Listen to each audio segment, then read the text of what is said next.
कुछ बचा है कहने के लिए? मैं जानता हूं तुम मुझसे नाराज हो क्योंकि मैंने तुमसे झूठ बोला है, मगर जानते हो क्यों? क्योंकि उस दिन मैंने तुम्हारे चेहरे पे खुशी देखी थी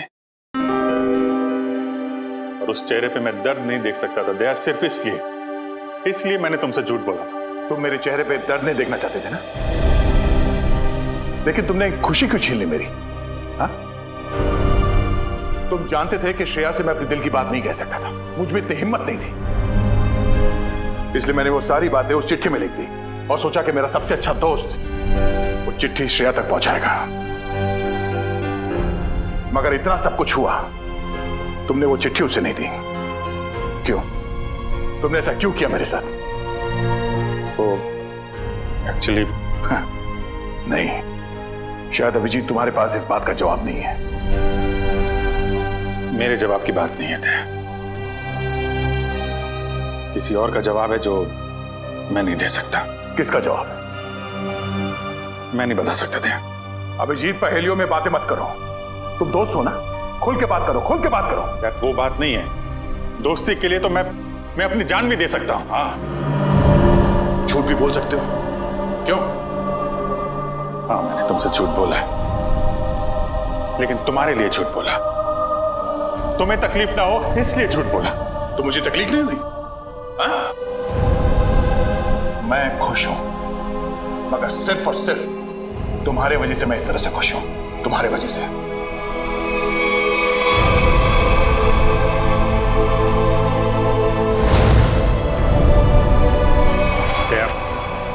एक मिनट यार, प्लीज, ये श्रेया का गुस्सा मुझ पे मत उतारो यार। मैं गुस्सा श्रेया पे नहीं, मुझे गुस्सा तुम पे आ रहा है। क्यों? कसूर क्या है मेरा? यही कि मैं तुम्हें खुश देखना चाहता हूं। अरे यार, सिद्धार्थ वाली बात तुमसे किसने बताई? श्रेया के घर कौन लेके गया था तुम्हें? अरे तुम और श्रेया एक साथ होते तो दुनिया में सबसे ज्यादा खुश मैं होता यार, मैं। मगर श्रेया और मैं एक साथ तो नहीं है ना? हाँ? और मैं खुश भी नहीं हूं यार। अब इन बातों में कुछ रखा नहीं है, भूल जाओ। ठीक है, मैं भूलने के लिए तैयार हूं, मगर मेरे दिल की तसल्ली के लिए एक बार मुझे बता दो, तुमने वो चिट्ठी श्रेया को क्यों नहीं दी? नहीं, वो उसका जवाब मैं अभी नहीं दे सकता दया यार, मुझसे मत पूछो। क्यों ना पूछूं? इस एक सवाल का सीधा असर मेरी आने वाली जिंदगी भी पड़ता है और हमारी दोस्ती पे भी। मतलब अगर इस सवाल का जवाब मैंने नहीं दिया तो हमारी दोस्ती खत्म? मैंने ऐसा नहीं कहा।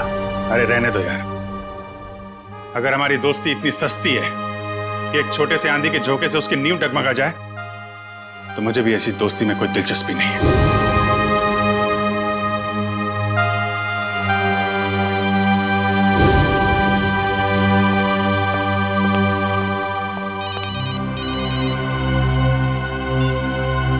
Hello,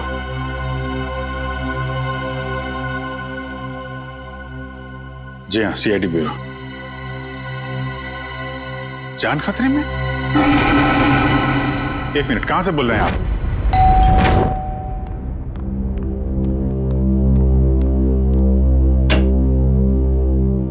CID? जी हाँ। क्या हुआ आपकी पत्नी के साथ? सर आप बैठिए, मैं सब बताता हूँ। तुम तो कह रहे थे कि तुम्हारी पत्नी मुसीबत में। ये गलत कह रहे हैं, मैं बिल्कुल ठीक ठाक हूँ सर। तुम्हारी हिम्मत कैसे हुई मेरी पत्नी के कपड़े पहनने की?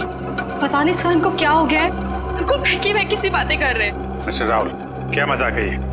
अगर आपकी पत्नी ठीक ठाक है तो सीआईडी का वक्त बर्बाद करने से क्या फायदा? सर मैं सीआईडी का वक्त बर्बाद नहीं कर रहा हूँ सर, नम्रता सच में बहुत बड़ी मुसीबत में है। दरअसल कुछ घंटे पहले लगता आ गई।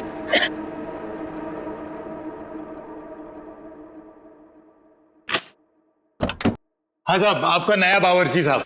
अरे बॉस, लगता है आप गलत पते पे आ गए। पता भी यही है, घर भी यही है। नम्रता मैम साहब ने मुझे काम पे रखा है खाना बनाने के लिए साहब। कमाल है, नम्रता ने मुझे बताया नहीं क्यों एक नया बावर्ची रख रही है। बोलो साहब, खाने में क्या क्या बनाऊं साहब? अरे वो नम्रता आ जाएगी थोड़ी देर में,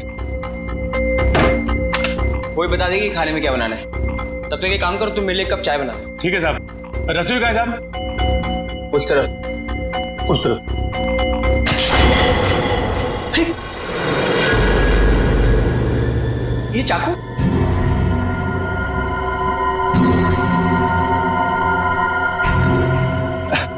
घबराइए मत साहब, इससे मैं फल काटता हूँ, भाजी काटता हूँ साहब, और मांस भी काटता हूँ साहब। ठीक ठीक, तुम जाओ चाय बनाओ। हाँ जाता हूँ साहब, चाय बनाता हूँ साहब।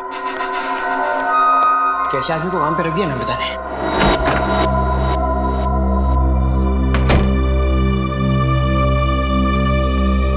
अरे क्या साहब, डर गए क्या? ऐसे अचानक सामने आ गए तो कोई भी डरेगा ही ना। ये लो साहब आपकी कॉफी। मैंने चाय बोली थी। क्या साहब, आपने कॉफी तो मंगाया था साहब, वही लाया हूँ साहब। अरे यार मैंने चाय बोली थी। अरे कैसे बदतमीजी से बात करो तुम। अरे एक तो गलती कर रहे हो, ऊपर से बदतमीजी से बात कर रहे हो मेरे साथ। कैसा आदमी रख दिया है। सॉरी डार्लिंग, आने में थोड़ी देरी होगी। तो मॉल में ना अच्छी सी सेल लगी है, तो कुछ ज्यादा ही शॉपिंग करनी है। एक्सक्यूज मी, कौन है आप? और यूं घर में कैसे घुसे चली आ रही है? अच्छा जी, मैंने कुछ ज्यादा खर्चा कर दिया तो इसलिए तुम अपनी पत्नी से ऐसे बात करोगे? पत्नी? कौन हो तुम? और नम्रता कहाँ है? तुम्हारे सामने। अच्छा, अब समझ में आया। मेरी पत्नी ने ही कहा है ना तुम्हें मेरे साथ मजाक करने के लिए, है ना? राहुल, तुम्हें क्या हो गया? क्यों बहकी बहकी बातें कर रहे हो? बहुत हो गया ये बकवास। हाँ? कहाँ है नम्रता? मैं अभी नम्रता को फोन करता हूँ।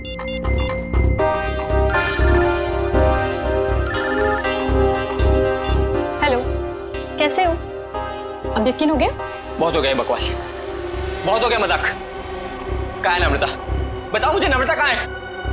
कहाँ है नम्रता? क्या किया नम्रता के साथ? राहुल, तुम ठीक तो हो? बुखार उखार तो नहीं है? छुओ मत मुझे, हाथ मत लगाना मुझे। तुम्हें नम्रता ने काम पे रखा था ना? हाँ साहब। कब रखा था? कल।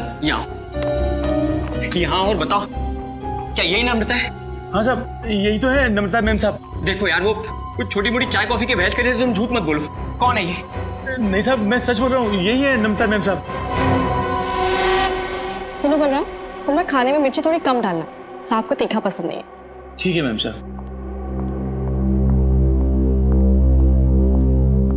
क्या हो रहा है यार ये? कुछ तो करना पड़ेगा। क्या करूं?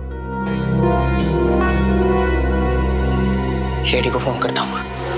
सर, तो बहुत अच्छा होगा कि फ्रेडी सर साथ में नहीं है, वरना असली और नकली पत्नी के चक्कर में वो खुद चक्कर खा जाते। ये लीजिए साहब, आप सब लोग के लिए पानी। देखिए सर, देखिए कैसे ये दोनों भैरूपी मेरे घर में घुस आए हैं। न जाने इन्होंने मेरे पति नम्रता के साथ क्या किया होगा। राहुल, मैं ही तुम्हारी नम्रता हूँ। सर आप बेकार की कहानी में अपना वक्त बर्बाद कर रहे हैं। मैं कल ही इनको अच्छे से डॉक्टर के पास लेके जाऊंगी। माफ कीजिएगा सर, जो परेशानी आपको हमारी वजह से हुई। कोई बात नहीं, अब हम लोग यहाँ आ गए हैं तो सारा मामला समझ के ही जाएंगे। मिस्टर राहुल, आपके पास क्या सबूत है कि ये आपकी पत्नी नम्रता नहीं है? सबूत? हाँ है ना सर, मेरी पत्नी की तस्वीरें मेरे फोन में। क्या हो मिस्टर राहुल? ये कैसे हो सकता है? इसमें मेरे और मेरी पत्नी की लगभग 100 तस्वीरें थी, अब एक भी नहीं है। याद आया सर, जब मैं नहाने गया था ना, तो मैंने ये फोन इस टेबल पर रखा था। जरूर इसी ने वो फोटो डिलीट की है सर, इसने। मैं कह रहा हूँ। क्या बात कर रहे साहब? मैं इतना महंगा फोन कभी इस्तेमाल ही नहीं किया साहब। फोटो कैसे निकालेगा साहब? सर ये झूठ बोल रहा है सर, इसी ने फोटो डिलीट की है। एक मिनट, अगर मोबाइल में फोटो नहीं है तो फिर शादी की तस्वीरें तो होगी ना आपके शादी के एल्बम में? है ना सर, पूरा एल्बम है, मैं अभी लेकर आता हूँ।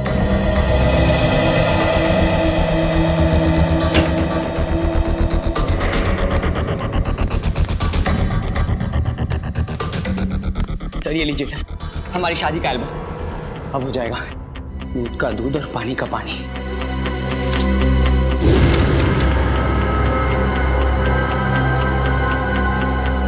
आपका कहना है कि ये आपकी बीवी नम्रता नहीं है? जी सर, ये मेरी पत्नी नहीं है। मेरे ख्याल से आप भी ये एल्बम देख लें तो अच्छा रहेगा।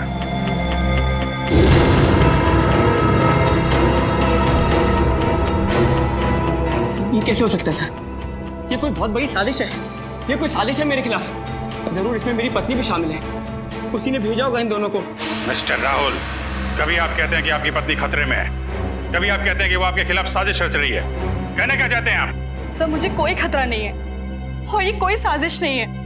मैंने आपसे कहा ना इनकी तबीयत खराब है। तुम चुप रहो, मुंह बंद रखो अपना। एक मिनट, आप नम्रता हैं, आपके पास कोई आईडी वगैरह है? जी हाँ सर, पासपोर्ट है, पैन कार्ड है, आपको जो चाहिए मैं दिखा सकती हूँ। प्लीज। एक मिनट।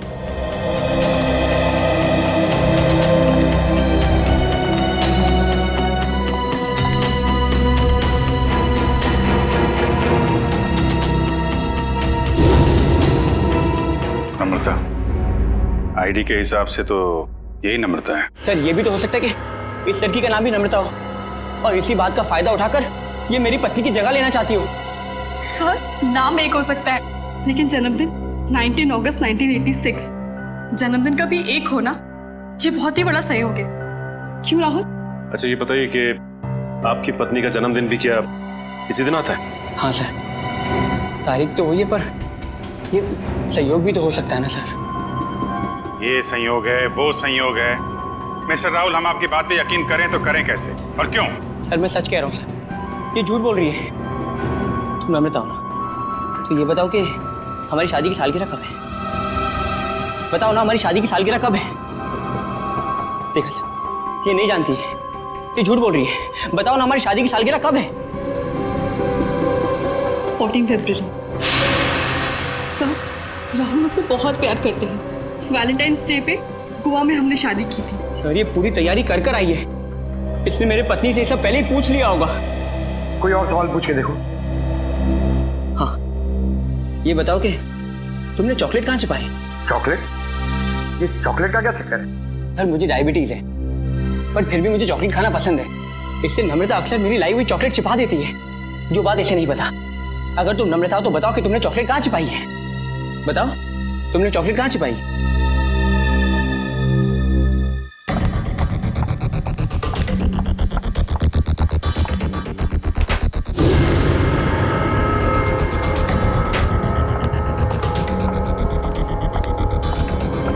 ये रही चॉकलेट, मैं तुम्हें खाने नहीं दूंगी, डायबिटीज है तुम्हें।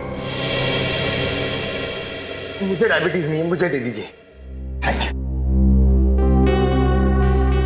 अब क्या कहना आपको मिस्टर राहुल? सर ये लोग पूरी तैयारी कर कर आए हैं। ठीक है, एक पल के लिए हम आपकी बात मान लेते हैं, लेकिन ये आपकी पत्नी है या नहीं, इसका जवाब तो इस घर में ही मिलेगा। तलाशी लो करके।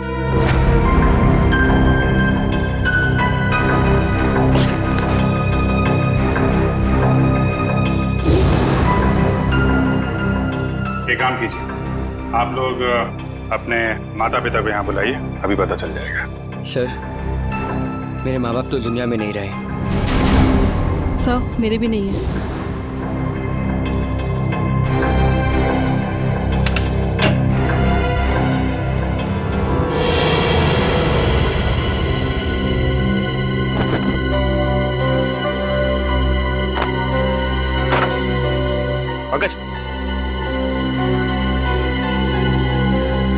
ऐसी जगह पे ये डस्टबिन कैसे पड़ा? तो कोई रिश्तेदार दोस्त वो तो होंगे इस शहर में ना, उनको बुलाइए। सर दरअसल हम कुछ ही दिन पहले बैंगलोर से यहाँ शिफ्ट हुए हैं, यहाँ हम किसको भी नहीं जानते। ओह, तो तुमने ये भी पता लगा लिया है?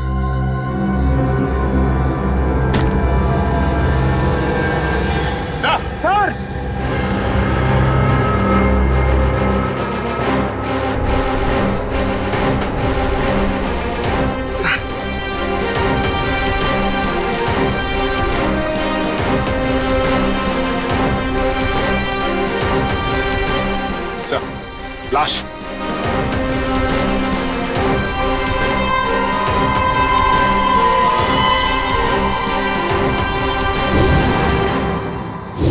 सर ये लाश मेरे घर में? ये कौन सा खेल खेल रहे हो तुम राहुल? पहले पति पत्नी का झगड़ा सुलझाने के लिए यहाँ बुलाया, फिर तुम्हारे घर से एक लाश निकली है। किसकी लाश है ये? सर मुझे कुछ नहीं पता सर मैं इसे जानता भी नहीं। सर मैं भी इसे नहीं जानती। तुम जानते हो? नहीं साहब, मैं नहीं जानता उसको।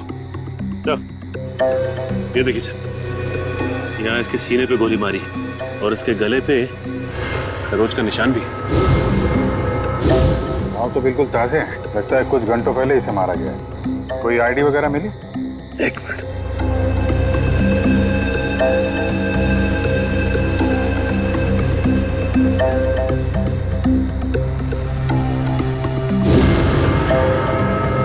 सर, इसका नाम पुलकित रॉबिन है।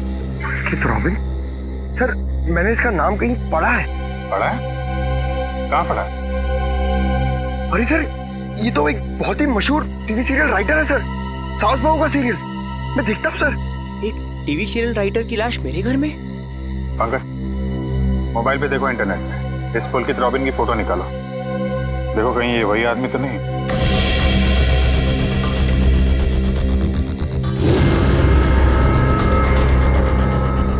ये तो वही है सर, ये मर गया।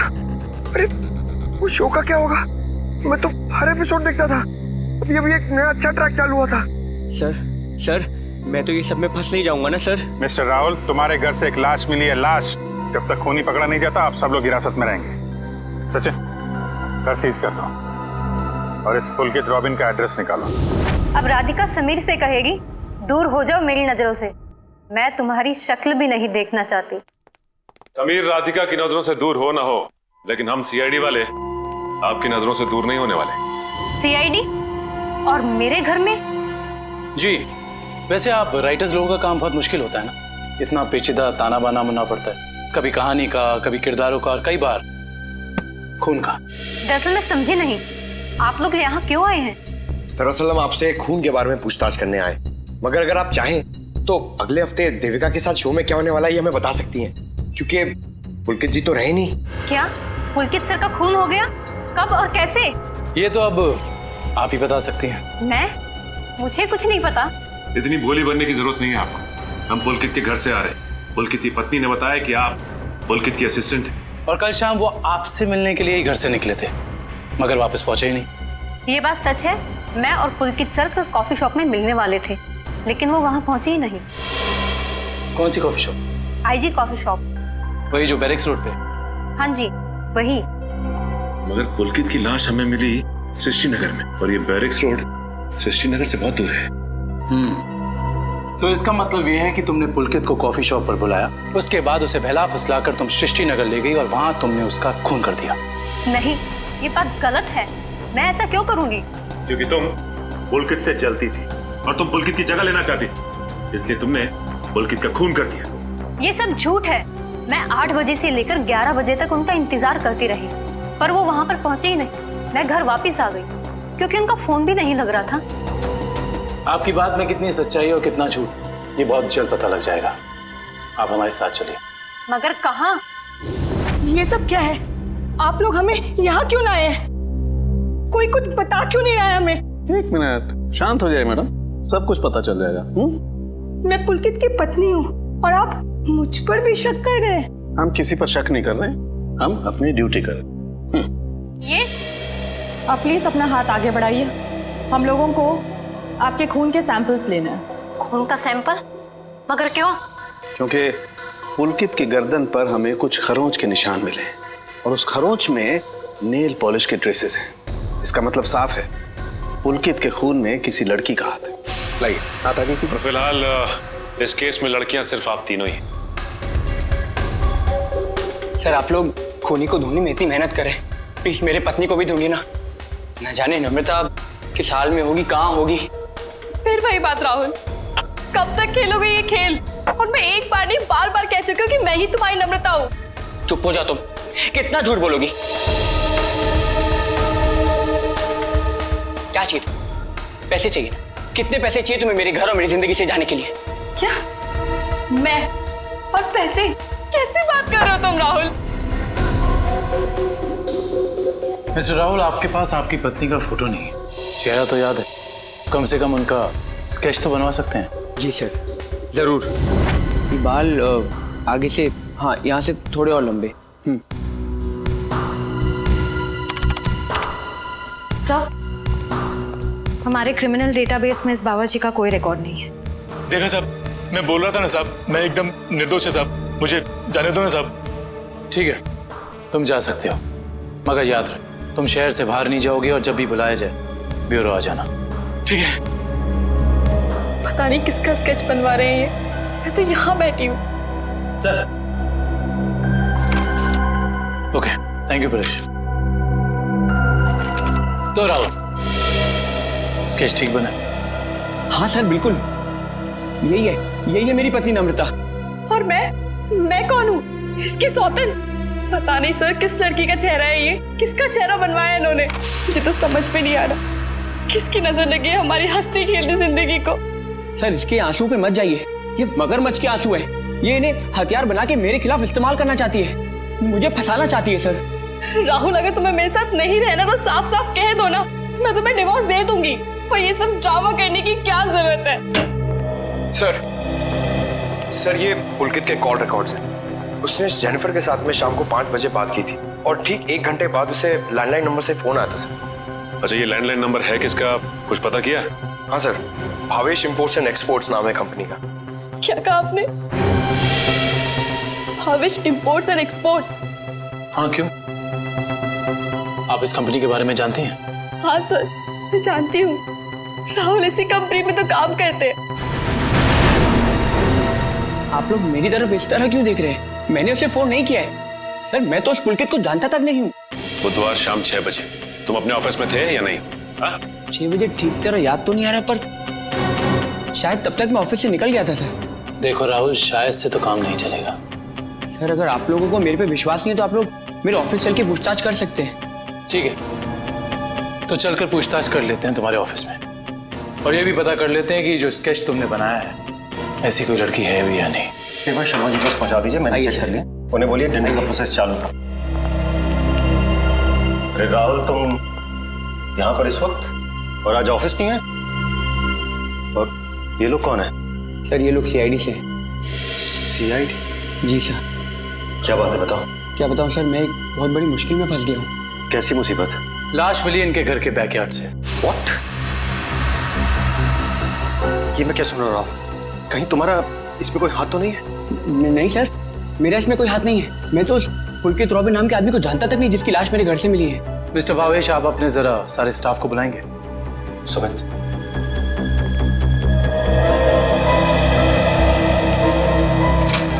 सुनो, सबको बॉस अंदर बुला रहे हैं।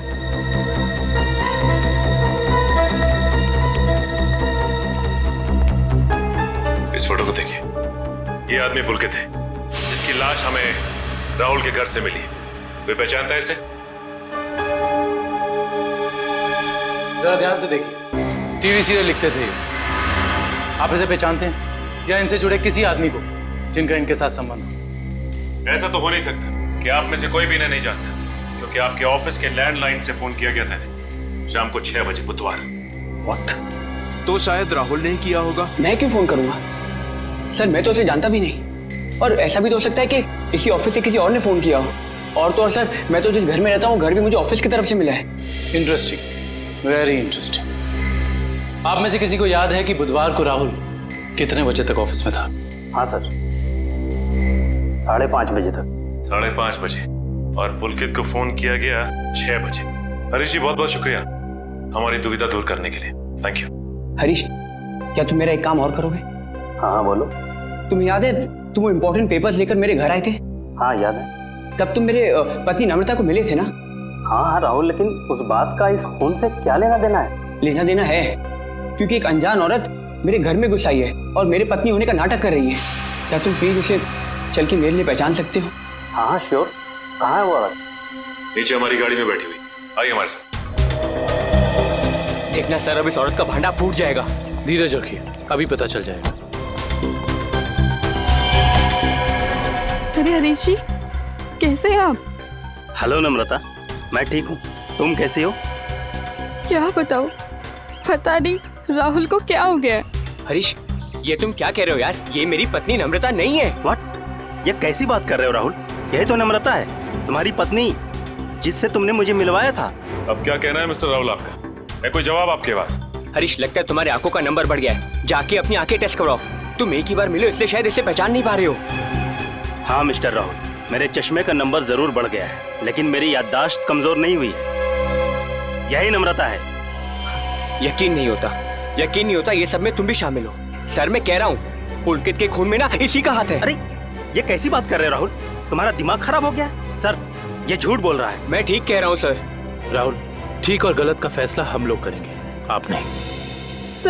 सर मैं आपको कुछ बताना चाहती हूँ। सर कुछ साल पहले राहुल को एक मानसिक बीमारी थी और शायद उन्हें वो बीमारी वापस हो गई है। क्या? इतनी बड़ी बात तुमने हमसे छुपाई क्यों? ये भी पता कर आई हो तुम? सर ये सच है कि मुझे बीमारी थी, पर अब मैं बिल्कुल ठीक हूँ। अब चाहे तो बैंगलोर में मेरे साइकियाट्रिस्ट से बात कर सकते हैं। हाँ सर, मैं भी वही कह रही हूँ। ये बिल्कुल ठीक हो गए थे, पर शायद इन्हें दोबारा दौड़ना पड़ रहा है। ये मुझे पहचानने से इनकार कर रहे हैं। सर शायद इन्होंने ही पुलकित को मारा होगा। चुप हो जाओ तुम।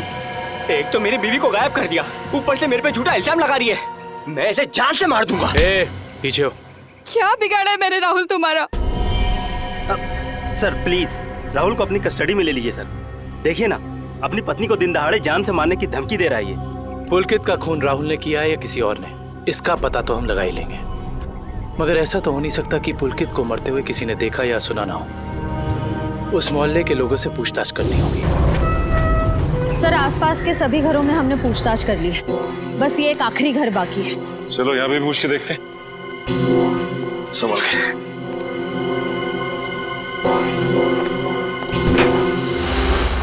दरवाजा खुला हुआ। वो इस तरह से दरवाजा क्यों खुला छोड़ेगा? और यहाँ ये कैमरा कैसे? इधर भी। कुछ तो गड़बड़ है यहाँ पे। एक काम करते हैं, इस घर की तलाशी अच्छी तरह से लेते हैं।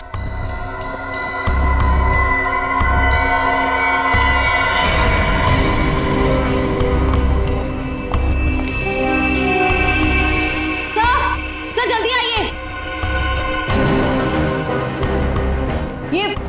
ये देखिए एक और कैमरा, 2 कंप्यूटर स्क्रीन, स्पीकर्स और हेडफोन्स। दो कंप्यूटर स्क्रीन एक साथ बाहर और यहाँ कैमरास भी लगे। कहीं यहाँ वीडियो एडिटिंग तो नहीं चल रही? इसे ऑन करो।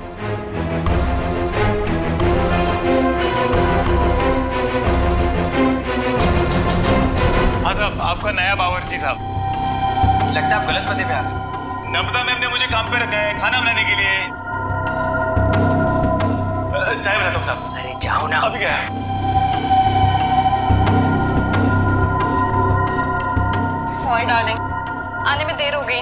वो मॉल में ना सेल लगी थी, तो कुछ ज्यादा ही शॉपिंग करनी।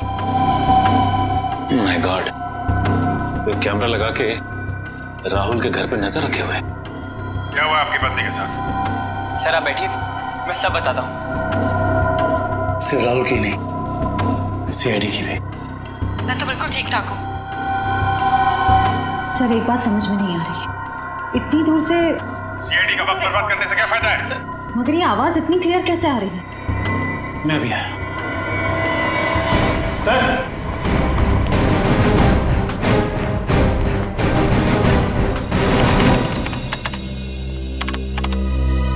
एक काम करते हैं, इस जगह को अच्छी तरह से छान मारते हैं। हो सकता है यहाँ कुछ मिल जाए। हाँ?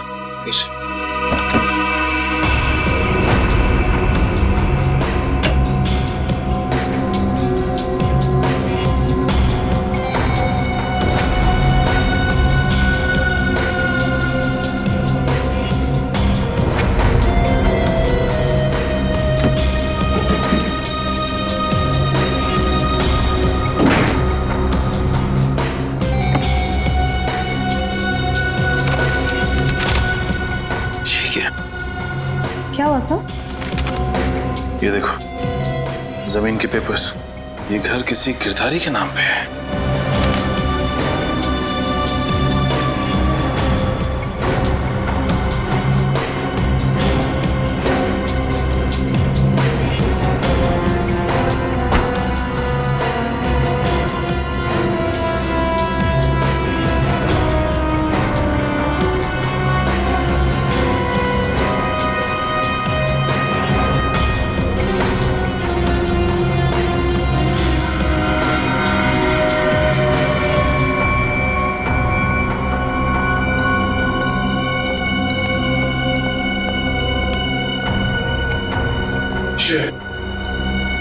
तुम्हारे सारे सवालों का जवाब ये माइक है जो मुझे राहुल के घर से मिला। स्पीकर के अंदर छुपा के रखा हुआ था। इसका मतलब गिरधारी जो राहुल के घर पर नजर रखे हुए था उसी ने माइक लगाया यहाँ पे। कौन गिरधारी? अरे दुष्यंत, ये घर के कुछ पेपर्स मिले जिसमें लिखा है कि गिरधारी इस घर का मालिक है। आप लोग सुंदर जी के मेहमान हैं? तुम कौन हो? जी मैं तो यहाँ पर किराए पर रहता हूँ, पर आप लोग कौन हैं? हम लोग सीआईडी से। सीआईडी? जी हाँ, सीआईडी। देख के लगता है कि तुम कहीं बाहर से आ रहे हो। हाँ सर, मैं तो अभी गोवा से आ रहा हूँ। पर आप लोग यहाँ पर, सुंदर जी ने कहीं कुछ... एक मिनट, ये सुंदर कौन? सर जब मैं यहाँ से जा रहा था तो मैंने ये घर सुंदर नाम के एक अंकल को किराए पर दिया था। क्या बात? तुम खुद यहाँ पे किराए पे रहते हो और ये घर तुमने किसी को किराए पे दे दिया? सर मैंने सोचा कि गोवा जाने का खर्चा निकल आएगा सर, इसलिए। और गिरधारी जी जिनका ये घर है वो कहाँ है? सर वो तो लंदन में रहते हैं सर, साल में सिर्फ एक बार ही इंडिया आ पाते हैं। ओह, उसी का फायदा उठा रहे हो तुम? ये कंप्यूटर कैमरास तुम्हारे? नहीं सर, ये सब मेरा नहीं है सर। झूठ बोल रहे हो तुम राहुल के घर पे नजर रखे हुए थे, जासूसी कर रहे थे उस पे। जासूसी? सर मैं राहुल के ऊपर जासूसी नहीं कर रहा था सर। देखो हमने रिकॉर्डिंग देख ली है, सच सच बताओ। मैडम मैं तो कॉलेज में पढ़ता हूँ, इतनी सारी महंगी चीजें मैं कहाँ से लाऊंगा? तो फिर ये सारी की सारी चीजें किसकी है? उस आदमी की जिसे तुमने किराए पे रखा हुआ, सुंदर? सर हो सकता है सर। नंबर दो सुंदर का। सर पिछले हफ्ते गोवा में मेरा मोबाइल चोरी हो गया था तो तुम्हारे सारे नंबर्स चले गए? जी। बहुत अच्छा बहाना है। अपना मोबाइल नंबर दो, सुंदर का नंबर हम तुम्हारे मोबाइल रिकॉर्ड से निकाल लेंगे। सर सालुंके सर की डीएनए रिपोर्ट आ गई है। पुलकित के खरोचों में जो नेल पॉलिश के अंश मिले थे वो ना ही नम्रता के थे, ना ही संजना के और ना ही जेनिफर के। मतलब इस केस में कोई और औरत भी शामिल है? सर हो सकता है वो स्केच वाली औरत हो जिससे राहुल अपनी बीवी कह रहा है।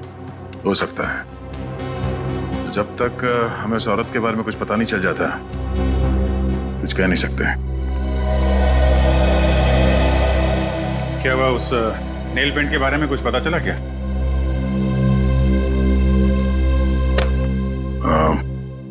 पूरी मुझे कुछ काम है, मैं बाद में आता हूँ।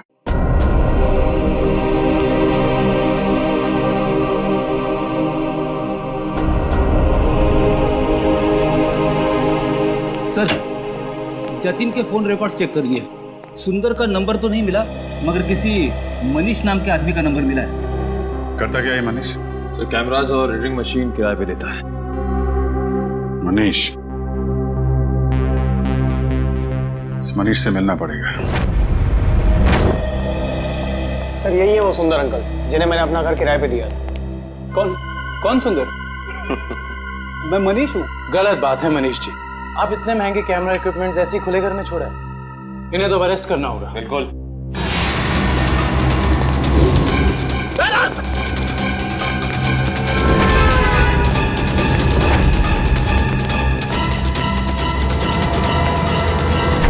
अरे रुको रुको रुको मनीष, कहाँ भाग के जा रहे हो? अभी तो तुम्हारा ऑडिशन भी बाकी है जो शुरू होता है। आप आ गया था करने के लिए, जिसने मेरे दुकान से कैमरा और एडिटिंग मशीन किराए पे लिया था उसी ने मुझसे कहा था ये सब करने के लिए। जिसने तुमसे कैमरा किराए पर लिया उसी ने तुमसे घर भी किराए पर लेने को कहा? जी सर, उसी ने मुझसे कहा था कि कैमरा इस तरह से फिट करूं कि सामने वाले घर का सारा नजारा दिखना चाहिए। अब तो मिलना पड़ेगा इस इंसान से। है कौन ये जनाब? जी कहिए। जी हम लोग सीआईडी से। सीआईडी? आइए। भावेश का कुछ पता चला क्या? भावेश का पता चला मतलब? हम लोग तो भावेश से ही मिलने आए। लेकिन वो तो कल से घर नहीं आए, उनका फोन भी नहीं लग रहा है। क्या कल से घर नहीं आए? आपने पुलिस में रिपोर्ट लिखवाई? मैंने रिपोर्ट लिखवाई थी लेकिन उन्हें भी कुछ पता नहीं चल पा रहा है। सर लगता है उन्हें पता चल गया होगा कि हम आने वाले हैं, इसलिए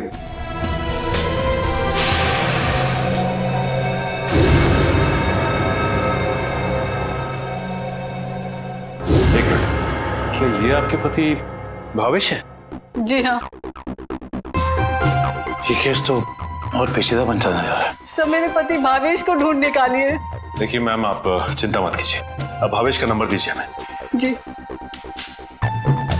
197985643।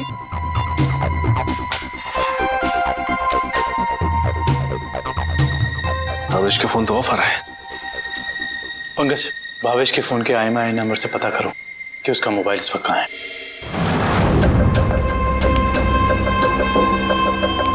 मैं आखिरी बार पूछ रही हूँ भावेश तुमसे, वो सीढ़ी तुमने कहाँ रखी है? नहीं बताऊंगा मैं मर भी जाऊँ ना तो तुम्हें भी साथ लेकर डूबूंगा, समझ गई तुम? मैं डूबू या ना डूबू, पर तुमने अपनी जिंदगी जी ली है। याद कर लो अपने भगवान को।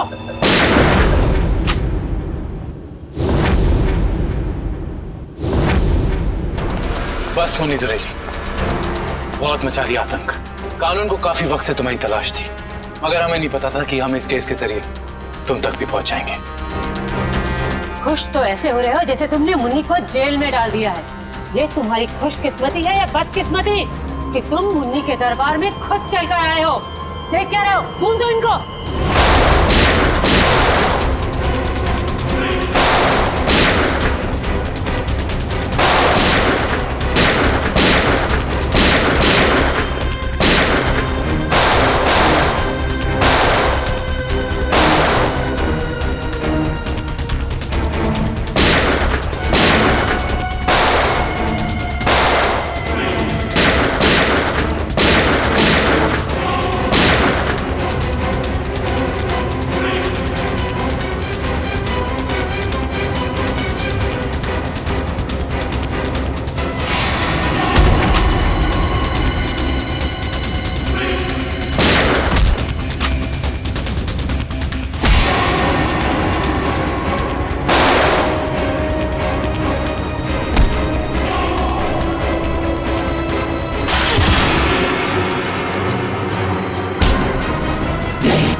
मुझे भावेश ने नम्रता को अगवा करने के लिए कहा था।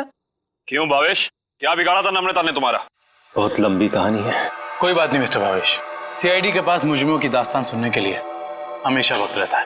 शुरू कीजिए अपनी कहानी। ये उस वक्त की बात है जब मैं शहर में नया नया आया था। टेलीविजन की दुनिया में लेखक के तौर पर नाम कमाना चाहता था। अलग अलग तरह की कहानियां लिखी, अलग अलग तरह के किरदारों को जन्म दिया। मेरी आंखों में सिर्फ एक ही सपना था कि किस तरह मेरी कहानी छोटे पर्दे पर साकार हो जाए। मगर तुम्हारा तो इंपोर्ट एक्सपोर्ट का बिजनेस था ना? क्योंकि मेरे साथ कुछ ऐसा हुआ जिसने मुझे मजबूर कर दिया अपने सपनों को कुचलने के लिए। जिसके साथ मैं किराए के घर में रहता था, जिसे मैं अपना दोस्त समझता था, उसने मुझे धोखा दिया। उसने मेरी कहानी चुराई और एक चैनल में बेच दी और रातों रात अमीर बन गया। हर तरफ उसी के चर्चे, उसी की बातें। मैं ये सदमा बर्दाश्त नहीं कर पाया और फिर मैंने अपने करियर को नई दिशा दी और भावेश इंपोर्ट एक्सपोर्ट का बिजनेस शुरू कर दिया। मगर इस सब का मेरी किडनैपिंग से क्या लेना देना है? ये बात सच है कि मैंने अपनी लाइन बदल दी थी, लेकिन ये भी सच है कि मेरे अंदर एक राइटर छुपा हुआ है। टेलीविजन में कुछ कर गुजरने का जुनून है मेरे अंदर। मैंने वापस कलम उठाई और एक अनोखे रियलिटी शो का कॉन्सेप्ट लिख डाला, जिसमें पति पत्नी में से किसी एक की जगह एक अजनबी अगर उनके घर आ जाए तो फिर उस पार्टनर की क्या प्रतिक्रिया होगी। इस तरह का रियलिटी शो लिखा था मैंने। क्या ये सब एक रियलिटी शो था? चैनल को मेरा कॉन्सेप्ट बहुत अच्छा लगा, लेकिन वो ये जानना चाहते थे कि इसे पर्दे पे कैसे उतारा जाए। तो मैंने एक पायलट एपिसोड बनाने के बारे में सोचा और एक्सपेरिमेंट के तौर पर मैंने अपनी कंपनी में आए हुए नए एम्प्लॉय राहुल को शामिल किया। वाह, कमाल है। अगर तुम एक रियलिटी शो ही बनाना चाहते थे तो एक जायज ढंग से भी बना सकते थे। फिर कानून को अपने हाथ में लेने की क्या जरूरत थी तुम्हें? मैंने कोशिश तो की थी जायज तरीके से करने की, लेकिन किसी ने मेरी मदद नहीं की। तो मैंने सोचा कि क्यों ना कुछ दिनों के लिए नम्रता को अगवा कर लिया जाए और फिर मैं अपने 2 कलाकारों बावर्ची और नकली नम्रता को उसके घर भेज दूंगा और काम होने के बाद असली अमृता को फिर उसके घर भेज देता। और इसमें वो टीवी राइटर पुलकित रॉबिन, वो कहां से आ गया? पुलकित रॉबिन ही वो शख्स है जिसने मेरे आइडियाज, मेरी कहानी चुराई और मशहूर हो गया। उसे पता चल गया था कि मैं चैनल में कुछ बड़ा रियलिटी शो का आइडिया लेकर जाने वाला हूं। बस उसी की जासूसी करने के लिए यहाँ पर आया हूँ। आज तो पता लगाना ही पड़ेगा तो भावेश कौन सा बड़ा कंसेप्ट चैनल वाले को बेचने वाला है।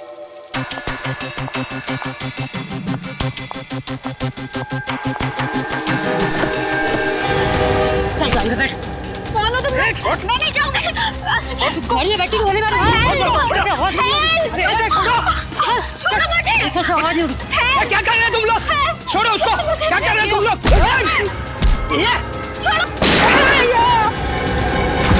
बेवजह मारा गया, अब तू भी ही चाहती है? बैठ। छोड़ दो मुझे। मैं इसको लेकर जाती हूँ, तुम इसको ठिकाने लगाओ।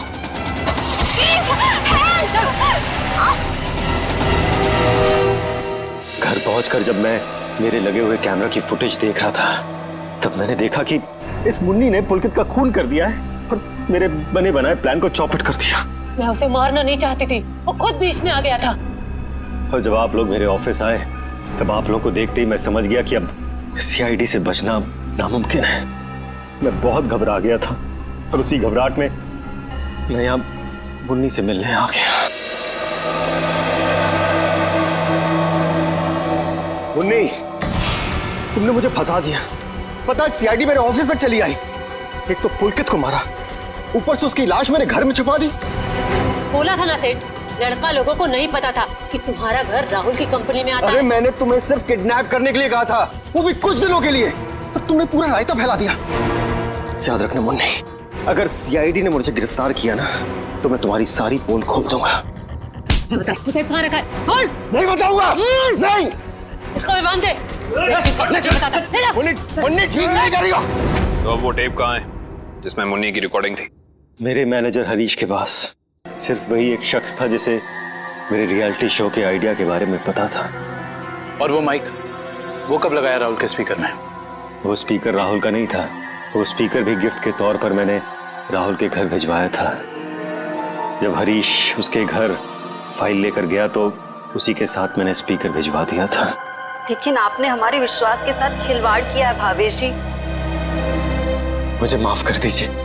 मैं तो बस ये सोच रहा था कि टेलीविजन में मुझे नाम कमाने का इससे अच्छा मौका नहीं मिलेगा, बस इसीलिए मैंने ये सब कुछ किया।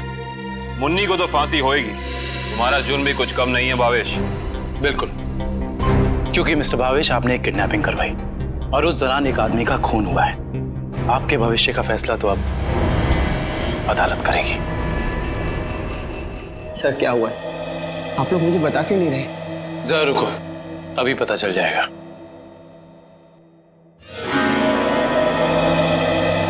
राहुल। राहुल। नम्रता, तुम ठीक तो हो? तुम ठीक हो ना? हाँ, मैं ठीक हूँ। थैंक गॉड तुम आ गई। थैंक गॉड तुम वापस आ गई। मुझे तो लगा था मैंने तुम्हें हमेशा हमेशा के लिए खो दिया है। हाँ, मुझे भी ऐसे ही लगा था। मुझे तो उम्मीद भी नहीं थी कि मैं कभी तुम्हारे पास जिंदा लौट कर भी आऊंगी। वो तो अच्छा हुआ कि सही वक्त पर सीआईडी वाले आ गए, जिन्होंने हमें फिर से मिला दिया। तुम दोनों मुझे माफ कर देना। मुझे नहीं पता था कि मेरी एक्टिंग चीजों को इतनी गलत दिशा में ले जाएगी। एक्टिंग? मैडम, माना कि भावेश जी ने आपको वहां एक एक्टिंग असाइनमेंट के लिए भेजा था, मगर लाश देखने के बाद और सीआईडी की कस्टडी में होने के बावजूद आपने हमें सच क्यों नहीं बताया? क्योंकि सर उन्होंने मुझसे कहा था कि कितनी भी टेढ़ी स्थिति क्यों ना आ जाए, मैं अपना काम करना ना छोड़ूं, एक्टिंग ना छोड़ूं। इसलिए मुझे लगा कि वो नाश भी नकली है और सीआईडी भी सब बस रियलिटी शो का हिस्सा है। वाह, और आप अपनी एक्टिंग के चौके छक्के की बारिश करते रही। मुझे माफ कर दीजिएगा सर, और आपको तो पता है ना कि एक नए एक्टर के लिए टीवी और फिल्मों की दुनिया में पाँव जमाना कितना मुश्किल है। इसलिए मैं कोई गलती करना नहीं चाहती थी, इसलिए मैं एक्टिंग करती रही। अब आप लोग मुझे जो सजा देना चाहें मुझे मंजूर है। सर रहने दीजिए ना सर, अब मुझे मेरी नम्रता मिल गई और आप लोगों ने असली मुजरिम को पकड़ लिया है। गलती तो उन्होंने की है तो इन्हें सजा भी मिलेगी, लेकिन इन्हें क्या सजा मिलेगी ये अदालत तय करेगी। फिलहाल आप दोनों जा सकते हैं। Thank you sir, thank you so much.